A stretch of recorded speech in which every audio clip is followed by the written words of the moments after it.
టిల్లి తిన్నావా పెద్దవా? ఏం కూర చేసుకున్నావు? పెసరపప్పు చేసినావా? ఏమేమి వేసినావు అందులో? కొత్తిమీర వేసిన, కళ్యాణకి వేసిన, ఉల్లిగడ్డ వేసిన. మంచిగా ఉందా మరి రుచి? ఏం బాగలేదు, నొట్టు పోలేదు, బలిమిడికి తిన్నా. అది పప్పులు సైంగా లేవు. నీకే తినబుద్ధి అవుతలేదు అన్నట్టు. నోరు బాగలేదు, జ్వరం వస్తుంది, రంది పడ్డది, నా పానం మంచిగా లేదు. గుర్తునో లేత్తనో బిడ్డ, నా పానం నిజంగా ఏం బాగలేదు. గడుకు గోలు వేసుకుంటాను, పెట్టుకుంటాను గోళీలు పాడుపడ. నువ్వెందుకు రంది పెట్టుకోవద్దు పెద్దవిగా.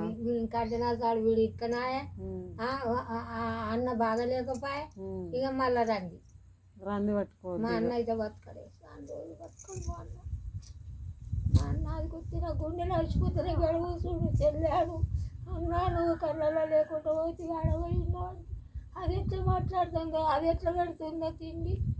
దేవుడా భగవంత, ఈ బంగారు దొరికాని ఉంటానా బాయ్ ఎత్తానా. నువ్వు మీ అన్న కోసం ఎక్కువ గుండె కలిగినావు. మా అన్న పోయినాక ఇక నాకు ఎవడు ఉన్నాడు?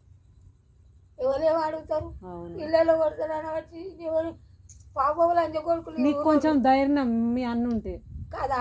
ఈ ఊరోళ్ళు మానవ చాలా కాకుండా, ఈ ఊరోళ్ళు ఎంత బదమాజులు.